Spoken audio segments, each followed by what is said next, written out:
भरपूर प्रोटीन आणि फायबरने भरलेला आणि तेही साखर न वापरता असे हेल्दी आणि टेस्टी हिरव्या मुगाचे लाडू एकदा नक्की करून पहा.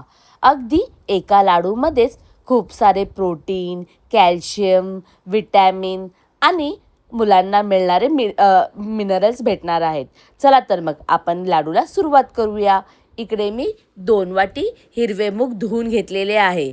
आता आपल्याला काय करायचे, एक कढई तापत ठेवायची आहे.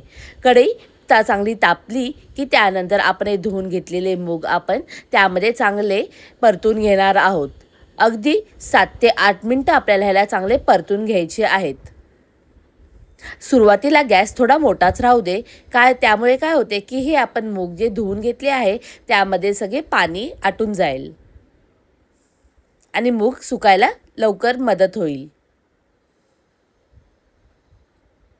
अगदी एक ते 1.5 मिनिटानंतर मी गॅस बारीक केलेला आहे आणि आपल्याला हे सगळे मूग आपल्याला एकदम बारीक गॅसवरच आपल्याला चांगले भाजून घ्यायचे आहेत.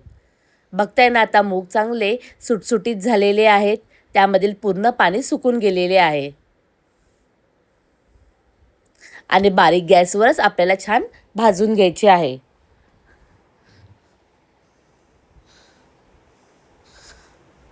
मूग भाजताना थोडासा उग्र वास येतो सुरुवातीला, पण जसे मूग चांगले भाजले जातील त्यानंतर हा उग्र वास पूर्णपणे नाहीसा होतो.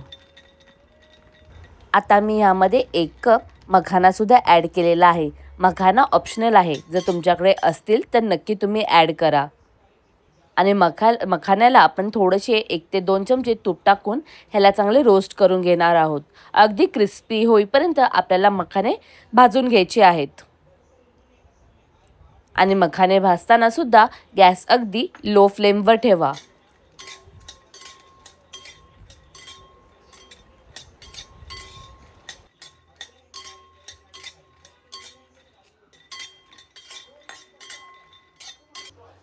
आता आपण जे मूग भाजून ठेवले होते ते पूर्णपणे गार झाले आहेत. तर मी एका मिक्सरच्या भांड्यांमधून मी मुगाला बारीक करून घेणार आहे. मी हे मूग 2 बॅचेसमध्ये बारीक करणार आहे मिक्सरच्या भांड्यामध्ये. बघताना किती छान असे रवाळ असे आपले पीठ दळून झालेले आहे. आता ह्याला आपण एका बाउलमध्ये काढून घेऊया. आणि इकडे आपले मखानेसुद्धा छान असे रोस्ट झालेले आहेत. बघताय ना किती छान असे क्रिस्पी झालेले आहेत. त्यालासुद्धा आपल्याला काढून गार करून घ्यायचे आहे. त्यानंतर आपल्याला इकडे ड्रायफ्रूट्स लागणार आहेत. तुम्ही तुमच्या आवडीनुसार ड्रायफ्रूट्स घेऊ शकता. मी इकडे काजू, बदाम आणि सीड्स घेतलेले आहेत.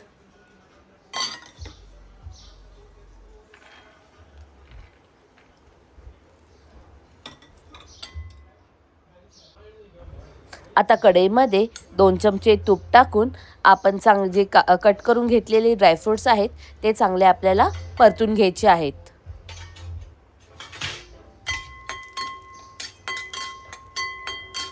काजू बदाम परतत असताना त्यामध्येच मी पंपकिन सीड, सनफ्लावर सीड्स आणि माझ्याकडे ज्या अवेलेबल होत्या त्या सीड्स मी टाकलेल्या आहेत.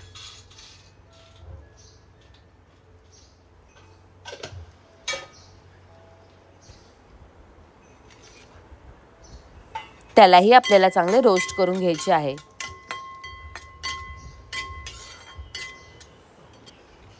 अगदी 1 ते 2 मिनिटं रोस्ट झाल्यानंतर ह्याला आपल्याला काढून घ्यायचे आहे. आता मखाने पूर्णपणे गार झाल्यानंतर मिक्सरच्या भांड्यामधून आपल्याला बारीक करून घ्यायचे आहे. आणि ते झाल्यानंतर आता ड्रायफ्रूटसुद्धा आपण रफली आपण त्याला मिक्सरच्या भांड्यामधून बारीक करणार आहोत. आता मी एका कढईमध्ये 3 ते 4 चमचे तूप टाकून आपल्याला जे आपण पीठ केले होते मुगाचे अख्ख्या मुगाचे त्याला आपल्याला चांगले परतून घ्यायचे आहे. तूप तुम्ही लागेल तसे ॲड करा. इकडे मला पूर्ण 2 कप मुगाचे हे पीठ मला भाजण्यासाठी अगदी अर्धी वाटी तरी मला तूप लागलेलं आहे. आणि वरतून 1-2 चमचे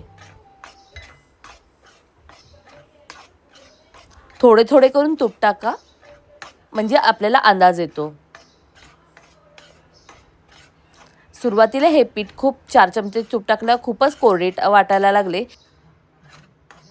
त्यानंतर मी लागेल तसे तूप ॲड केलेले आहे. आता आपल्याला हे पीठ अगदी लो फ्लेमवर 9 ते 10 मिनटं आपल्याला ह्याला चांगले भाजून घ्यायचे आहे. आपल्याला अंदाज येतोच की पीठ भाजून झालेले आहे. असे छान असा तुपाचा स्मेल यायला सुरुवात होते. आता इथे मी पुन्हा पाववाटी तूप ॲड केलेले आहे. मला हे सगळे मिश्रण भाजण्यासाठी अर्धी वाटी आणि वरतून 2-3 चमचे तूप लागलेले आहे.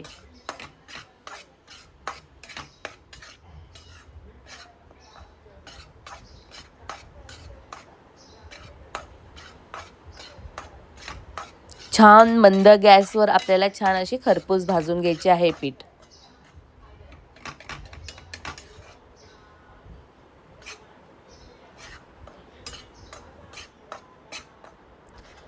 पुन्हा मी ह्यामध्ये 2 ते 3 चमचे तूप टाकून ह्याला पुन्हा चांगले मिक्स केलेले आहे. आता बघताय ना, मिश्रण अगदी छान असे घट्टसर झाले होते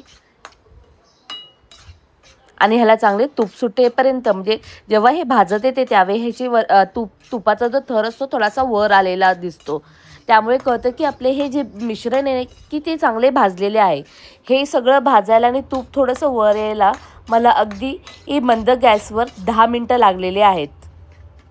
असे मिश्रण व्हायला पाहिजे. आता ह्या स्टेपनंतर मी जे मखाण्याची पावडर केलेली होती ती, त्यानंतर जे ड्रायफ्रूट्सची मी मोठे मोठे वाटून घेतले होते ते आपल्याला टाकून त्यालासुद्धा एकत्र करून चांगले परतून घ्यायचे आहे. ह्यालासुद्धा मी अगदी 1 ते 2 मिनटं बारीक मंद आचेवर भाजून घेतलेले आहे. गॅस मोठा ठेवू नका.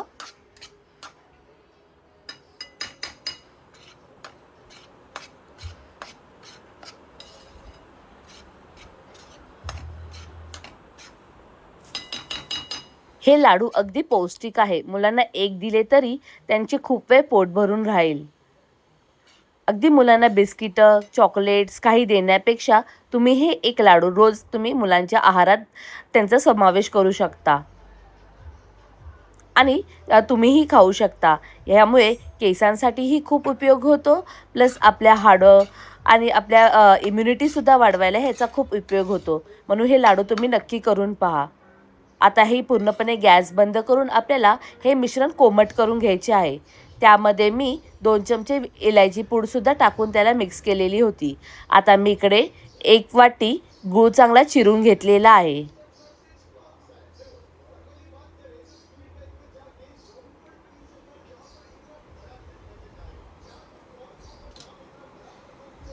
आपल्याला गुळाचा पाक वगैरे काहीच करायचा नाही आहे. आपल्याला फक्त बारीक गूळ खिसून किंवा चिरून घ्यायचा आहे. आता तुम्ही हे कोमट असतानाच आपल्याला ह्याला चांगले मिक्स करून घ्यायचे आहे. कोमट असल्यामुळे काय होते की हे मिश्रण चांगले मिक्स होण्यास मदत होते.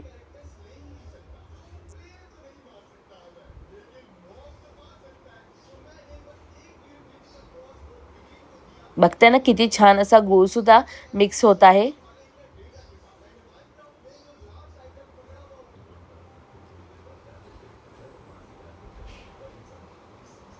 आता एक एक करून आपण लाडू वळून घेऊया.